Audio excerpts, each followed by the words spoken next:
Hi dears, welcome back. അപ്പോൾ ഇന്ന് ഞാൻ വന്നിരിക്കുന്നത് നമുക്കൊക്കെ ഒരുപാട് പ്രയോജനകരമായ നല്ല കുറച്ച് ടിപ്സുകളുമായിട്ടാണ്. അതുപോലെ തന്നെ നമ്മൾ ചെയ്യുന്ന ചെറിയ ചെറിയ കാര്യങ്ങൾ കൊണ്ട് തന്നെ നമുക്ക് ഒരു മാസം നിൽക്കുന്ന ഗ്യാസ് 4 മാസം വരയ്ക്കും നമുക്ക് ഉപയോഗിക്കാൻ വേണ്ടിയിട്ട് പറ്റും. അപ്പോൾ അതെങ്ങനെയാണെന്നൊക്കെ ഒന്ന് കണ്ടു നോക്കാം. അതിനു മുമ്പായിട്ട് എൻ്റെ വീഡിയോ കാണുന്ന പുതിയ കൂട്ടുകാർ ആരെങ്കിലും ഉണ്ടെങ്കിൽ നിങ്ങൾ ഈ ചാനലും കൂടെ ഒന്ന് സബ്സ്ക്രൈബ് ചെയ്ത് സപ്പോർട്ട് ചെയ്യുക കേട്ടോ. അപ്പോൾ നമ്മൾ എപ്പോഴും കുക്ക് ചെയ്യുന്ന സമയത്ത് നമ്മൾ ശ്രദ്ധിക്കേണ്ട ഒരു ചില കാര്യങ്ങളൊന്നും നമുക്ക് കണ്ടു നോക്കാം. നമ്മൾ കുക്ക് ചെയ്യുന്ന സമയത്ത് പരിപ്പാണെങ്കിലോ അല്ലെങ്കിൽ വേറെ വല്ല കറിയാണെങ്കിലോ അല്ലെങ്കിൽ ചോറാണെങ്കിലോ ഒക്കെ നമുക്ക് വേഗത്തിൽ അത് കുക്കറിൽ നിന്ന് വെളിയിൽ പോയിട്ടാണ് നമുക്ക് ബർണറിലൊക്കെ ഒരുപാട് അടപ്പ് വരുന്നത്. അങ്ങനെ ഇല്ലാണ്ട് കൊണ്ട് നമുക്ക് കുക്കറിൽ നിന്ന് എന്ത് തിളച്ച് വിസിൽ വരുന്ന സമയത്ത് പുറത്തേക്ക് വരാണ്ടിരിക്കാൻ വേണ്ടിയിട്ട് നമുക്ക് ചെയ്യാൻ പറ്റിയ ഒരു നല്ല ടിപ്പാണ്. ഇതുപോലെ കുക്കറിൻ്റെ മൂടിയിൽ നമ്മൾ ഉപയോഗിക്കുന്നതിന് മുമ്പായിട്ട് കുറച്ച് ഓയിലൊന്ന് പുരട്ടി കൊടുക്കുക എന്നുള്ളത്. അപ്പോൾ നമ്മൾ ഇതുപോലെ ഓയിൽ പുരട്ടി കൊടുക്കുന്നത് മൂലം നമുക്ക് എന്തെങ്കിലും ഇതുപോലെ കുക്കറിൻ്റെ ഉള്ളിൽ നിന്നൊന്ന് പുറത്തേക്ക് വരാണ്ട് നമുക്ക് സൂക്ഷിക്കാൻ വേണ്ടിയിട്ട് പറ്റും. അതുപോലെ തന്നെ നമ്മൾ കുക്കറിൻ്റെ ഈ ഒരു വാഷർ നമ്മൾ ഉപയോഗിക്കുന്ന സമയത്ത് മാത്രം നിങ്ങൾ ഇട്ട് കൊടുക്കുക കുക്കറിൻ്റെ മൂടിയിൽ. അല്ലാത്ത സമയത്ത് നിങ്ങളത് ഒരു ഭാഗത്തേക്കായിട്ട് വെച്ച് കൊടുക്കുക കേട്ടോ. നിങ്ങൾ എപ്പോഴും അത് കുക്കറിൻ്റെ ഒരു മൂടിയിലായിട്ട് വെച്ച് കൊടുക്കരുത്. കുക്കിംഗ് ഒക്കെ കഴിഞ്ഞാൽ ആ ഒരു ചൂടോടുകൂടി തന്നെ നിങ്ങൾ ആ ഒരു വാഷർ കുക്കറിൻ്റെ മൂടിയിൽ നിന്ന് മാറ്റുന്നതാണ് ഏറ്റവും നല്ലത്. അതുമൂലം തന്നെ നമുക്ക് കുക്കറൊന്നും കേടാവാണ്ട് സൂക്ഷിക്കാൻ വേണ്ടിയിട്ട് പറ്റും. അപ്പോൾ ഇനി നമുക്ക് നമ്മുടെ അടുത്ത ടിപ്പ് ഒന്ന് കണ്ടു നോക്കാം. ചിലപ്പോൾ ഒക്കെ നമ്മുടെ സിലിണ്ടറിൽ നിന്ന് ഗ്യാസ് ലീക്കാവുന്ന പോലെ ഒരു സ്മെല്ല് വരാൻ ചാൻസസ് ഉണ്ട്. അതിന് കാരണം അതാ ഈ ഒരു ഭാഗത്തേക്കായിട്ട് ഇവിടെ ഒരു ഗ്യാസ്കറ്റ് ഉണ്ട്. അത് ചെറിയൊരു ഗ്യാസ്കറ്റാണ്. ഞാൻ നിങ്ങൾക്ക് കാണിച്ചു തരാം. ഇതുപോലെയാണ് ആ ഒരു ഗ്യാസ്കറ്റ് ഉണ്ടാവുക. അത് ചെറുതായിട്ടൊന്ന് കട്ടാകുമ്പോഴോ അല്ലെങ്കിൽ വേറെ എന്തെങ്കിലും ചെറിയ ഡാമേജ് ആ ഒരു ഗ്യാസ്കറ്റിൽ വരുമ്പോഴാണ് നമുക്ക് ആ സിലിണ്ടറിൽ നിന്നും അമിതമായിട്ട് ആ ഒരു ഗ്യാസ് ലീക്കാവുന്ന പോലെ നിങ്ങൾക്ക് സ്മെല്ല് വരുന്നത്. അപ്പോൾ അങ്ങനെ സ്മെല്ല് വരുന്ന സമയത്ത് നിങ്ങൾ ഈ ഒരു ഭാഗത്തേക്കായിട്ട് ഒരു സ്ക്രൂ ഉപയോഗിച്ച് ജസ്റ്റ് ഒന്ന് എടുക്കുകയാണെങ്കിൽ ആ ഒരു ഗ്യാസ്കറ്റ് പുറത്തേക്ക് വരും. എന്നിട്ട് നിങ്ങൾ പുതുതായിട്ട് വാങ്ങിക്കുന്ന ഗ്യാസ്കറ്റ് ഒന്ന് റീഫിക്സ് ചെയ്ത് കൊടുക്കുകയാണെങ്കിൽ നമുക്ക് ആ ഒരു ഗ്യാസ് ലീക്കാവുന്ന സ്മെല്ല് പിന്നീട് ഉണ്ടാവില്ല കേട്ടോ. ഒരിക്കലും നിങ്ങൾ ഗ്യാസ് ലീക്കാവുന്ന സിലിണ്ടർ വെച്ച് കുക്ക് ചെയ്യാതിരിക്കാൻ വേണ്ടി ശ്രമിക്കുക. അത് കൂടുതൽ അപകടങ്ങൾക്ക് സാധ്യതയുണ്ടാക്കും.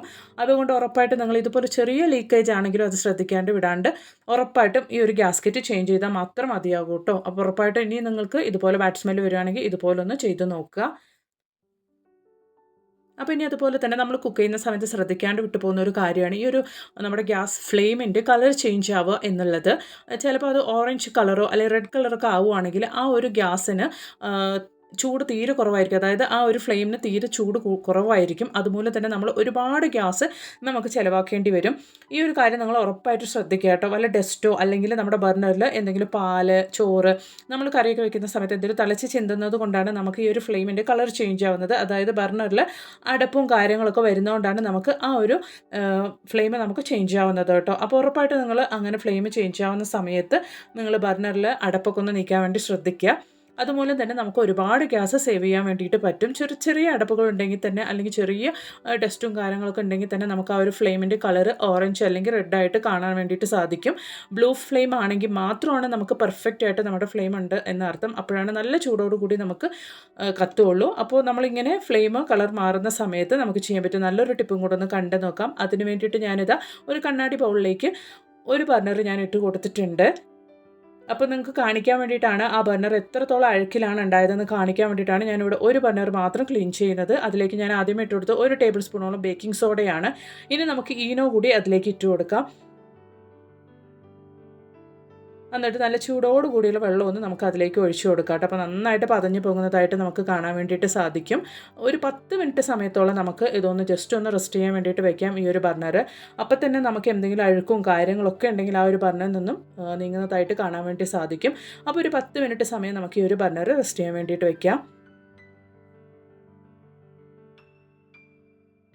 അപ്പോൾ ഇതാ 10 മിനിറ്റ് സമയം കഴിഞ്ഞിട്ടുണ്ട്. നിങ്ങൾക്ക് കണ്ടാൽ അറിയാം ആ ഒരു അഴുക്കും കാര്യങ്ങളൊക്കെ ഇപ്പോൾ തന്നെ നിങ്ങൾക്ക് കാണുമ്പോൾ തന്നെ മനസ്സിലാവുന്നുണ്ടാകും. ബർണറിൽ നിന്ന് ഒരളവിനൊക്കെ റിമൂവ് ആയിട്ടുണ്ട്. ഇനി നമുക്ക് ആവശ്യമുള്ളത് ഒരു കഷ്ണം ഇഞ്ചിയാണ് കേട്ടോ. അപ്പോൾ ഇഞ്ചി നമുക്ക് ആവശ്യമുള്ളത് ഇവിടെ ഇഞ്ചിയുടെ തോല് മാത്രമാണ് ഞാൻ ഇതുപോലെ ഒന്ന് ഗ്രേറ്റ് ചെയ്തെടുത്തിരിക്കുന്നത്. ഇഞ്ചിയുടെ തോലാണ്. അത് നന്നായിട്ട് ഇതുപോലെ ജസ്റ്റ് ഒന്ന് ഗ്രേറ്റ് ചെയ്തെടുത്തിട്ടുണ്ട്. എന്നിട്ട് നമുക്ക് അതിലേക്ക് ഇട്ട് കൊടുക്കാനുള്ളത് കോൾഗേറ്റ് ആണ്. അത് ഈ ഒരു അളവിൽ മാത്രം നമുക്ക് കോൾഗേറ്റ് മതിയാവും. ഞാനിവിടെ ഒരു ബർണറാണ് ക്ലീൻ ചെയ്യുന്നത്. നിങ്ങൾക്ക് എത്രത്തോളം ആ ഒരു അഴുക്ക് റിമൂവായി കിട്ടിയിട്ടുണ്ടെന്ന് കാണിക്കാൻ വേണ്ടിയിട്ടാണ് ഒരു ബർണർ മാത്രം എടുത്തിരിക്കുന്നത്. ഇനി നമുക്ക് അതിലേക്ക് ഒഴിച്ചു കൊടുക്കാനുള്ളത് എന്തെങ്കിലും ഒരു ഡിഷ് വാഷ് ലിക്വിഡാണ്.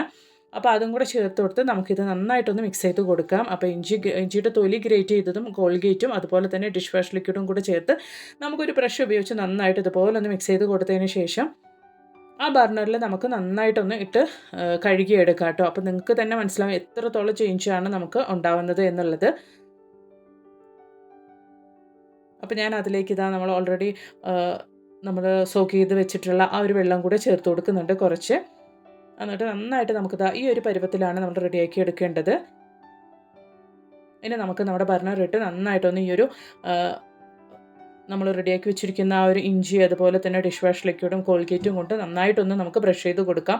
അപ്പോൾ നിങ്ങൾക്ക് തന്നെ കാണാൻ വേണ്ടിയിട്ട് സാധിക്കും എത്ര പെട്ടെന്നാണ് ആ ഒരു അഴുക്കൊക്കെ പുറത്തേക്ക് വരുന്നത് എന്നുള്ളത്. എത്രത്തോളം അഴുക്കും ഡസ്റ്റും നിങ്ങൾക്ക് തന്നെ കാണാൻ വേണ്ടിയിട്ട് സാധിക്കും, എത്രത്തോളം അഴുക്കും ഡസ്റ്റുമാണ് ആ ഒരു ബർണറിൽ ഉണ്ടായിരുന്നത് എന്നുള്ളത്. നമ്മൾ അറിയാണ്ട് ശ്രദ്ധിക്കുമ്പോൾ പാല് തിളച്ച് ചിന്തുന്നതും, അതുപോലെ തന്നെ ചോറ് വയ്ക്കുന്ന സമയത്ത് പരിപ്പ് അങ്ങനെയുള്ള കറികളും കാര്യങ്ങളും വെക്കുന്ന സമയത്ത് നമ്മൾ അറിയാണ്ട് നമ്മൾ ഒരുപാട് കാര്യങ്ങളൊക്കെ ഈ ഒരു ബർണറിൻ്റെ മേളിൽ കൂടെ പോകും. ചിലപ്പോൾ ചായ വയ്ക്കുമ്പോഴൊക്കെ ആയിരിക്കും, നമ്മളതൊന്നും ശ്രദ്ധിക്കാറില്ല. ജസ്റ്റ് നമ്മൾ ആ ഒരു സമയത്ത് നമ്മൾ പുറമേ ക്ലീൻ ചെയ്തങ്ങ് വിടും. അങ്ങനെയുള്ള സാധ്യതകൾ, അങ്ങനെയുള്ള കാരണങ്ങൾ കൊണ്ടൊക്കെയാണ് നമുക്ക് നമ്മുടെ ഫ്ലെയിമിൻ്റെ കളറൊക്കെ ചേഞ്ച് ആവുന്നത് കേട്ടോ. അപ്പോൾ ഇതുപോലെ നിങ്ങളൊന്ന് ക്ലീൻ ചെയ്ത് കൊടുക്കുക. നിങ്ങൾക്കിപ്പോൾ കണ്ടാൽ തന്നെ മനസ്സിലാവുന്നുണ്ടാവും നല്ല രീതിക്ക് തന്നെ നമുക്ക് നമ്മുടെ ബർണർ ക്ലിയറായി കിട്ടിയിട്ടുണ്ട്. നല്ല രീതിക്ക് തന്നെ നിങ്ങൾക്ക് കണ്ടാൽ തന്നെ മനസ്സിലാവും എത്രത്തോളമാണ് നമുക്ക് ആദ്യം ഉണ്ടായിരുന്ന ആ ഒരു ബർണർ ഇപ്പോൾ ഉള്ളതിനും കൂടെയുള്ള ആ ഒരു വ്യത്യാസം നിങ്ങൾക്ക് മനസ്സിലാക്കാൻ വേണ്ടിയിട്ട് സാധിക്കും. അങ്ങനെ നന്നായിട്ട് ബ്രഷ് ചെയ്തതിന് ശേഷം നമുക്ക് ബർണർ നന്നായിട്ടൊന്ന് കഴുകി എടുത്തിട്ട് വരാം. അപ്പോൾ അതാ കഴുകി കഴിഞ്ഞപ്പോൾ നിങ്ങൾക്ക് മനസ്സിലാവുന്നുണ്ടാവും എത്രത്തോളമാണ് ആ ഒരു അഴുക്ക് മാറിയിട്ടുള്ളത് എന്നുള്ളത്. അപ്പോൾ ഞാൻ ഓൾറെഡി 2 ബർണർ എടുത്തിട്ടുണ്ടായിരുന്നു, അതിലൊരു ബർണർ മാത്രമാണ് ഞാൻ ക്ലീൻ ചെയ്തിട്ടുള്ളൂ, നിങ്ങൾക്ക് ആ ഒരു വ്യത്യാസം കാണിക്കാൻ വേണ്ടിയിട്ട്. അപ്പോൾ നമ്മളുണ്ടാക്കിയ ആ ഒരു സൊല്യൂഷൻ കൊണ്ട് എത്രത്തോളമാണ് നമ്മുടെ ബർണർ വൃത്തിയായിട്ടുള്ളത് നിങ്ങൾക്ക് മനസ്സിലാക്കാൻ വേണ്ടിയിട്ട് സാധിക്കും. അതുമൂലം തന്നെ നമുക്ക് എന്തെങ്കിലും ഡസ്റ്റും അടപ്പും കാര്യങ്ങളൊക്കെ നമുക്ക് റിമൂവ് ആയിട്ടുണ്ടാവും. ഇനി നമുക്ക് ആ ഒരു ഫ്ലെയിം ചേഞ്ച് ആവില്ല കേട്ടോ, കറക്റ്റായിട്ട് ബ്ലൂ ഫ്ലെയിമിൽ തന്നെ വരും. അപ്പോൾ ഉറപ്പായിട്ട് നിങ്ങൾ മാസത്തിൽ ഒരിക്കലെങ്കിലും ഇതുപോലൊന്ന് നിങ്ങളുടെ ബർണറൊക്കെ ഒന്ന് ക്ലീൻ ചെയ്ത് കൊടുക്കുക കേട്ടോ. അതുപോലെ തന്നെ നമുക്ക് ഒരുപാട് ഗ്യാസ് സേവ് ചെയ്യാൻ വേണ്ടിയിട്ട് പറ്റും. അപ്പോൾ ഉറപ്പായിട്ട് നിങ്ങൾ ഈ ഒരു ടിപ്പും കൂടെ ഒന്ന് ട്രൈ ചെയ്ത് നോക്കുക. അപ്പോൾ ഇനി അതുപോലെ തന്നെ നമ്മുടെ ഗ്യാസ് സേവിങ്ങിൻ്റെ കാര്യത്തിൽ നമുക്ക് ഏറ്റവും പ്രധാനപ്പെട്ട ഒരു കാര്യമാണ് നമ്മുടെ ഗ്യാസ് സ്റ്റോപ്പും അതുപോലെ തന്നെ നല്ല വൃത്തിക്ക് സൂക്ഷിക്കുക എന്നുള്ളത്. അപ്പോൾ നമ്മൾ ഓൾറെഡി റെഡിയാക്കിയ ആ ഒരു സൊല്യൂഷൻ ഞാനിത് ആ ഗ്യാസ് സ്റ്റോപ്പിൻ്റെ മുകളിലും കൂടെ ഒന്ന് ഒഴിച്ചു കൊടുക്കുന്നുണ്ട്. ഒഴിച്ചു കൊടുത്തതിന് ശേഷം നല്ലൊരു ന്യൂസ് പേപ്പർ വെച്ച് ഇതുപോലെ നന്നായിട്ടൊന്ന് ജസ്റ്റ് ഒന്ന് സ്ക്രബ് ചെയ്ത് കൊടുക്കുക കേട്ടോ. അപ്പോൾ എന്തെങ്കിലും അഴുക്കും കാര്യങ്ങളും ഇതുപോലെ നമ്മുടെ ബർണർ സ്റ്റാൻഡിലൊക്കെ എന്തെങ്കിലും അഴുക്കും കാര്യങ്ങളൊക്കെ ഉണ്ടെങ്കിൽ നമുക്കതൊക്കെ ഇല്ലാണ്ടാ പോകും. അതുപോലെ തന്നെ ചെറിയ ചെറിയ ഗ്യാപ്പിലൊക്കെ ഈ ഒരു ഗ്യാസ് സ്റ്റോപ്പിൻ്റെ ചെറിയ ഗ്യാപ്പിലുള്ള ചെറിയ ചെറിയ ഡസ്റ്റ് വരയ്ക്കും നമുക്ക് ഈ ഒരു സൊല്യൂഷൻ കൊണ്ട് നല്ല രീതിക്ക് തന്നെ റിമൂവ് ചെയ്ത് എടുക്കാൻ വേണ്ടിയിട്ട് പറ്റും. നിങ്ങൾക്ക് കണ്ടാലറിയാം ഇതുപോലുള്ള ഗ്യാപ്പും കാര്യങ്ങളൊക്കെ നിങ്ങൾ നല്ല രീതിക്ക് ജസ്റ്റ് ഈ ന്യൂസ് പേപ്പർ കൊണ്ടൊന്ന് തുടച്ചു കൊടുക്കുമ്പോൾ തന്നെ അവിടെയുള്ള ആ ഒരു അഴുക്കും കാര്യങ്ങളൊക്കെ നല്ല രീതിക്ക് തന്നെ നമുക്ക് വൃത്തിയാക്കി കിട്ടും. അപ്പോൾ ഇനി നമുക്ക് നമ്മുടെ അടുത്ത ടിപ്പൊന്ന് കണ്ടു നോക്കാം. നമുക്ക് നമ്മുടെ ഗ്യാസ് സിലിണ്ടറൊക്കെ എത്രത്തോളം ഉണ്ട്, നമുക്ക് സിലിണ്ടറിൻ്റെ ഉള്ളിൽ ഗ്യാസ് എത്രത്തോളം ഉണ്ട് എന്ന് അറിയാൻ വേണ്ടിയിട്ടുള്ള നല്ലൊരു ടിപ്പാണ്. അപ്പോൾ അതിന് വേണ്ടിയിട്ട് നിങ്ങളിതാ ഇതുപോലെ നല്ലൊരു തുണി, ഒരു കോട്ടൺ തുണി നനച്ച് ഇതുപോലെ നിങ്ങൾ സിലിണ്ടർ നന്നായിട്ടൊന്ന് തുടച്ച് കൊടുക്കുകയാണെങ്കിൽ നമുക്ക് ആ ഒരു നനവ് പെട്ടെന്ന് തന്നെ സിലിണ്ടറിൻ്റെ ഉള്ളിൽ ഗ്യാസ് ഇല്ലാത്ത ഭാഗത്തുനിന്ന് ഉണങ്ങി കിട്ടും. ഗ്യാസ് ഉള്ള ഭാഗം ആ ഒരു നനവ് അങ്ങനെ തന്നെ നിൽക്കൂട്ടോ. അപ്പോൾ തന്നെ നമുക്ക് മനസ്സിലാക്കാൻ വേണ്ടിയിട്ട് സാധിക്കും സിലിണ്ടറിൽ എത്രത്തോളം ഗ്യാസ് ബാക്കിയുണ്ട് എന്നുള്ള കാര്യം. അപ്പോൾ ഉറപ്പായിട്ട് നിങ്ങൾ അറിയാണ്ട് ഇനി ഗ്യാസ് തീരില്ല. ഉറപ്പായിട്ട് നിങ്ങൾ ഉപയോഗിക്കുന്ന ഗ്യാസിൽ ഇതുപോലൊന്ന് നിങ്ങൾ ട്രൈ ചെയ്ത് നോക്കുക.